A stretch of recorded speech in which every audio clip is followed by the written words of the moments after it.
It's got that clip in it that I showed you that made you cry that time when like all the Ultramarines are on the hill trying to hold and all the monsters are just flooding in, and Calgar, like the badass, like shows up in a ship and the music starts playing and he just takes a step off into nothingness and falls down with like double auto cannons on his Sure, but it's not true. I cry at victory scenes. That's okay.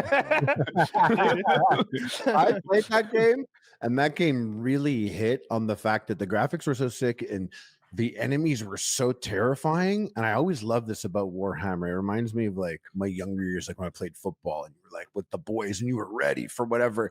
And these creatures are so terrifying, but the guys, the Space Marines, are just so serious about fucking them up. Like humans, there's like humans that they're like craziest, like they fucking hate aliens. Oh yeah, on a religious level, they fucking hate aliens. Don't even like this machine, but they're gonna pray to it to rev it up, and then they're just gonna go head on and fight. Did you guys see the Amazon Prime, the levels or final? Yeah, secret level. Yeah, there's this thing in that where they land and they're carrying with them this big heavy fucking block thing, and they're like dragging it with them as they're going into like the core of this place, and they're fighting all these creatures and people that are traitors or whatever they're called again. I forget when they're chaos people, and they're all like they're fighting and this whole time they're dragging this big box with them.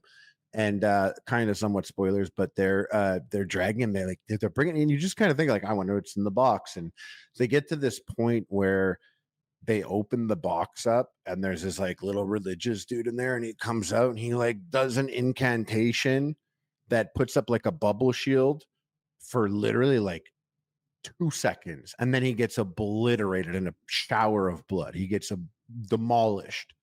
And it's just so funny, Warhammer, like grim vibes, that this guy's whole existence is to learn this incantation so these Space Marines can be bought 2 seconds of time. And it was a world of a difference, but it's still like his whole life. And then I think about those like servitors. They're like the floating skulls in Warhammer. They literally like this skull flies around to like, his job is to wipe one Space Marine's ass every day. That's his existence. And I think I'm like, this is in this world, this is someone's son. This is someone like that's horrible. The Space Marine can wipe his own ass. Like he seems very capable. You just get out of the suit and then fucking do it and then hop back in the suit. I'm not sure if they poop. I think I'm not really. They haven't been too specific. They're Kim Jong-uning it. They did have a conversation about their dick once. I think I love this Warhammer stuff. I think you put me on it, Kyle. I read like 3/4 of Eisenhorn. You told me about that, right? Yep. Yeah, that was pretty cool. And yeah, they spoke about the Space Marines, and then I did have the thought. I think I looked it up. I was like, do they fuck? No. And it was another book where someone was like talking about how awesome they all looked and how awesome their cocks were and how much it was a waste that they don't use them. Yeah. They got 17 hearts and they're 8 feet tall with these beautiful dicks. And they're all plastic. Them. Yeah. Yeah. They can't even fuck. They can't even make more space. They don't want to. That's an enormous oversight. The tech has to be there to get their dicks hard so they can make more. That's not how you do it. Well, I guess it's through a long process of like religious ascendancy, right? Where you like devote yourself to the emperor more and more. More indoctrination and surgical and genetic manipulation. So they're going to literally add an extra layer of skin beneath your layer of skin called the black carapace at one point. Like every year between like 11 or 12 and 16 or 17, they do another thing because they did it all at once. They'd kill you. So they're adding a heart, they're adding a lung, they're adding all sorts of extra organs. There's a bunch of extra organs, like maybe 17 now. Like there's a bunch. What are they called? No, it's like copies of ones that already exist. Well, some of them are brand new. Some of them, like the Belisarius furnace, which is you get like the new Primaris Marine, like 20 kidneys, like to keep you alive. Yeah, well, not 20, but like extras of especially like there's 2 hearts. I think there's 3 lungs. They spit acid. They can eat almost anything. Different. Well, I mean, they should probably be wearing helmets. Because that video I just watched, they were helmetless, all of them. That was just for us. Yeah, it's just for they have a helmet on. Yeah, they wear the helmets like 95% of the time. Okay. Yeah, I mean, every time I look into Warhammer 40k lore, I love Warhammer fantasy lore because I'm more of a fantasy than a sci-fi guy. But every time I look into Warhammer 40k lore, it's so sad and dystopic and gotta be in a mood. It's like, and this guy, if you achieve this rank, you're near the very top. And what this rank entails is that you have all the flesh flayed from your bones, and then you are inserted into what their arms or legs are cut off. What they call acid armor, which will protect you, but you'll be in constant searing pain, which you eventually get used to. And it's like, this is, they could have done something the else. Dreadnoughts, they get their like arms and legs cut off, and they get to live in like a metal tin box fused an amniotic to like a computer machine for like 300 years. And they're like, thousands. I can't wait to die in here. Yeah, they live for thousands and thousands of years. There's a great story where the Imperium of Man is fighting against the Tau. The Tau are kind of a newcomer, and most people point to the Tau as the race that is the only example of like a good faction. The Tau were 6,000 years ago were cave dwellers, and they've massively evolved in the last 6,000 years to the point where they're spacefaring faster than speed of light traveling, and it's sort of a group of a lot of different alien races. And there's a story where the Tau defeat an Imperial Dreadnought, and they crack its like carapace open, and they can see the Marine inside, all like in its amniotic sac or whatever, and it's saying like, "Kill me now or face my wrath." Oh. But he's still got a normal head, like when Voldemort is in that white space. Yeah, it's like that. He looks like the melted Voldemort from the white space, train station, and the Tau realize in that moment that this individual soldier is older than their entire race. Like this guy is 10,000 years old. He's been in this fucking box fighting the enemies of mankind. They've only been people for 6,000 years, and it's kind of mind blowing for them. I don't understand why you say they're the only good space race, because obviously humans, like we are human, but we should be pulling. No, they're not. We should be pulling for humans in all circumstances, because it's. I pull for them, but they're clearly dog. Yeah, you say that, dude. You say that, but like that's not really how you are. Like you sitting there chilling, you're hanging out at home, podcasting, playing your games, and then you find out that your tax money is paying for a fucking fleet of gigantic ships in another galaxy, spreading humanity, saving bug planets from humanity. You'd be pissed, dude. You'd be like, fuck that. If we got something out of it, it would be worthwhile. The average fighting the bugs, share all that technology with the ships. If we're fighting the bugs and the bugs are coming at us, I don't give a shit if we were the ones to aggress on the bugs. I'm human, so I want humans to win. We are the good guys. No, we're definitely the bad guys. Like we'll find a group of aliens who are like, "Hello, humans.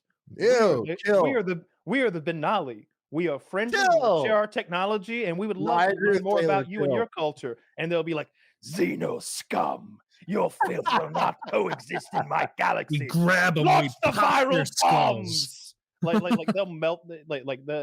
They're absolutely xenophobic and like trust not his heresy. And like the average citizen of the Imperium is probably an algae farmer. Like the average like human is probably some woman in China somewhere, washing her clothes in a river. The average citizen of the Imperium is a fucking algae farmer on a slave planet who works 16-hour shifts, and when he dies, they're gonna grind him up and feed him to his comrades. You're like, I like in the games when you go to the lower levels of the ship. Sound pretty horrible. When you go to the lower levels of the ship, and like their life just fucking sucks. They never see outside. They never see the sun. They live in these dirty floors of the ship, and they just fucking turn cranks and run the engines and shit. Their life is fucking terrible, and it only exists down there. They just needed more robots. I know robots aren't allowed. The sickest thing that could happen to you if you have that life is that a space marine, you see one as he walks by, but then you're also fucking terrified. But you're there's a great story where this guy, his whole life, he's been prepared to be like a page to a space marine, like an assistant to a high-ranking space marine. But when he first meets one for the first time after a lifetime of preparation, he like melts down and he can't stand in their presence. He like pisses himself and falls to his knees and goes into hysterics. And the space marine is like, "It's okay. this happens sometimes. We'll find another duty for you, my son. And the guy's just like, "Ah!" And he Like, turns into a skull. They make him all a he's floating ever seen is skull. algae. Yeah, exactly. Yeah, they can't fathom like what a space marine is. They're Well, so then I don't like gigantic that. and ridiculous. I think it should be a little nicer to the other humans. Some They of them clearly are got the like capacity so like to. that's where like the factions and people having favorites within the lore comes into play. Like the Salamanders are this group I'm of space Salamander, marines. fire Yeah, boys in green. they love humans. They're often taking like incredibly high losses because they'll stay behind and try to save civilians, and they'll fight. They're civilians. almost low key, and I am a straight man, but they're low key like Hufflepuff of space. A little Marine. bit. They're And I say the this as an Primarch is like the outsider. greatest craftsman. They're also the black. I say this group as of an space outsider. marines. I only got into Warhammer-ish like in the last year and a half, 2 years, and just a little bit. But yeah, I fucked with Salamanders. I'm like, these guys are kind of goofy. Every time they come up, they're on some different shit. Wait, so like 10,000 years in the future, they have a special regiment 10. for black. 40,000 years in the future, they have a special regiment for black people. No, so they're from a planet where the radiation is such, and that they have a genetic mutation that allows them to change the tone of their skin. So it is not black like African American black. It's black like ebony, so that they can deal Not with black like African American black like white person being wrong, doing something they shouldn't. Like black like Canadian Prime Minister. When they draw them, they do Is it like draw them as Vanta African black? Americans. Well, like if you look up a picture of Vulcan, who's the Primarch of the Salamanders, he has African American features. Like he's clearly a human black man, but he's also black as soot with red glowing eyes. That makes him less likable. The red eyes. He's a pretty sick guy. He's probably one of my favorites. He's just an overall nice guy, like a master craftsman. He's got some fun stories. I don't know. Seems like a horrid world. Yeah, for sure. Definitely. Warhammer Fantasy. I've watched some lore videos on that. Pretty nice. Pretty fun. You get orcs in that? You get orcs there? They have the orcs. I like there. the orcs. Yeah. The orcs are jokes. I thought they're also in the fantasy in the 40k though, right? The greenskins. Yeah. Yeah, the orcs are really interesting. The orcs are the remnants of a biological weapon. They used to be quarks. They were like 40 feet tall and geniuses with a psychic magic that linked them all together, and the things that they believe would just come true.